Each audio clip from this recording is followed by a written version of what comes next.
അപ്പോൾ ഇതാ നമ്മുടെ റേംബോ വീണ്ടും വന്നിരിക്കുകയാണ്. അപ്പോൾ അവനിപ്പോൾ കുഴപ്പമൊന്നുമില്ല, ഉഷാറായിട്ടുണ്ട് കേട്ടോ. പക്ഷേ ഭക്ഷണം കഴിക്കൽ കുറച്ച് കുറഞ്ഞത് കാരണമുള്ള ക്ഷീണമുണ്ട്. അധികം ഭക്ഷണമൊന്നും അങ്ങനെ എടുക്കാമെന്നില്ല, അതുകൊണ്ട് നന്നായി ക്ഷീണിച്ചിട്ടുണ്ട്. പിന്നെ ശനിയാഴ്ച ആയിരുന്നു ഇവന് തീരെ വയ്യാതായി.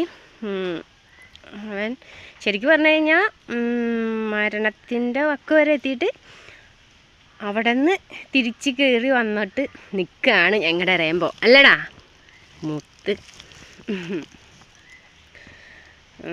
അന്ന് കൂട്ടിലിട്ടപ്പോൾ അഴിയുടെ ഇതിന്ന് പുറത്തേക്ക് അവൻ തലയിട്ടിട്ട് മുറിയൊക്കെ ആയി. അപ്പോൾ കൂട്ടിൽ കെട്ടാതെ ഇപ്പോൾ രാത്രി അഴിച്ചു വിടും. പിന്നെ രാവിലെ അപ്പോൾ ഇവിടെ കൊണ്ടുവന്നിട്ട് കെട്ടിയിടും. അങ്ങനെ ഇവിടെ ആകുമ്പോൾ വെയിലും ഉണ്ടാവില്ല. പിന്നെ അവന് ഇഷ്ടമുള്ള പോലെ എന്താ വെച്ചെങ്കിൽ ചെയ്യാമല്ലോ. അത് കാരണം ഇപ്പോൾ ഇവിടെ ഇപ്പോൾ കുഴപ്പമൊന്നുമില്ല. ആൾ ഓടാനും ചാടാനൊക്കെ തുടങ്ങി. ആദ്യത്തെ ദിവസങ്ങളിൽ ഇങ്ങനെ ശങ്കരാടി നടക്കണ പോലെ, നാലഞ്ചെങ്കിൽ കള്ളുകൂടിയന്മാർ നടക്കണ പോലെയൊക്കെ അങ്ങനെയൊക്കെ ആടിയിട്ടൊക്കെ ആയിരുന്നു റെംബോൻ്റെ നടത്തം. റെംബോസേ ഇവിടെ നോക്കിയേ, ഇവിടെ ഒന്ന് വന്നേ. അപ്പോൾ അങ്ങനെ ഞാൻ ഈ വീഡിയോ ഇട്ടത് ആ സമയത്ത് ഇട്ടത് എനിക്ക് അപ്പോൾ തന്നെ എന്താണ് ആർക്കെങ്കിലും അറിയുന്നുണ്ടെങ്കിൽ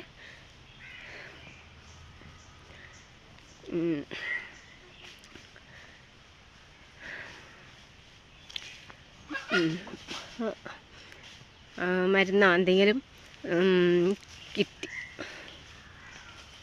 കിട്ടിയാലോ എന്ന് വെച്ചിട്ടാണ്. എനിക്ക് പറയുമ്പോൾ ആ ഒരു ഇത് ആലോചിക്കുമ്പോൾ തന്നെ നമുക്ക് വിഷമമാണ്. അപ്പോൾ തന്നെ ഒരു നല്ല മരുന്നൊക്കെ കിട്ടാൻ വേണ്ടിയിട്ടാണ് ഞാനപ്പോൾ ആ വീഡിയോ ഇട്ടത്. പിന്നെ ഇപ്പോൾ ചേട്ടന്മാർ ഓരോരുത്തർ മെസ്സേജ് ചെയ്യുന്നുണ്ട് ഡോക്ടറെ കാണിക്കുന്നു. അപ്പോൾ ഞങ്ങൾ ആ സമയത്ത് ഇവിടെ ആരും ഉണ്ടായിരുന്നില്ല.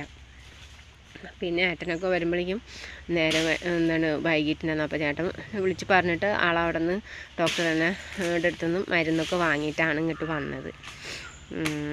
പിന്നെ പിറ്റേ ദിവസം ആകുമ്പോഴേക്കും റെഡി ആയില്ല എന്നുണ്ടെങ്കിൽ നമ്മൾ കൊണ്ടുപോകാമെന്ന് വെച്ചിട്ട് പിന്നെ രാത്രി ആയപ്പോഴേക്കും പിന്നെ അവന് ഒന്ന് ചെറുതായിട്ട് എണീച്ച് നിൽക്കാനൊക്കെ തുടങ്ങി.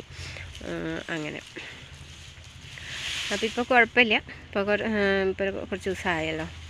ഇപ്പോൾ അവന് വലിയ പ്രശ്നമില്ല. അവൻ ഓടാനും ചാടാനൊക്കെ തുടങ്ങിയിട്ടുണ്ട്. ഇന്നാണ് ഇപ്പോൾ നന്നായിട്ടൊന്ന് ഓടുകയൊക്കെ ചെയ്തത്. അപ്പോൾ ഞാൻ ആ ഒരു സന്തോഷങ്ങളടുത്തും കൂടി പറയുന്നത് ഞാൻ ആ വീഡിയോ ചെയ്തപ്പോൾ എനിക്ക് ഭയങ്കര ഒരു ഇതായിരുന്നു. അപ്പോൾ എന്തായാലും നമ്മുടെ റേംബോസ് പിന്നെയും തിരിച്ചു വന്നിരിക്കുന്നു. അതിൽ ഭയങ്കര സന്തോഷം. ഓക്കെ.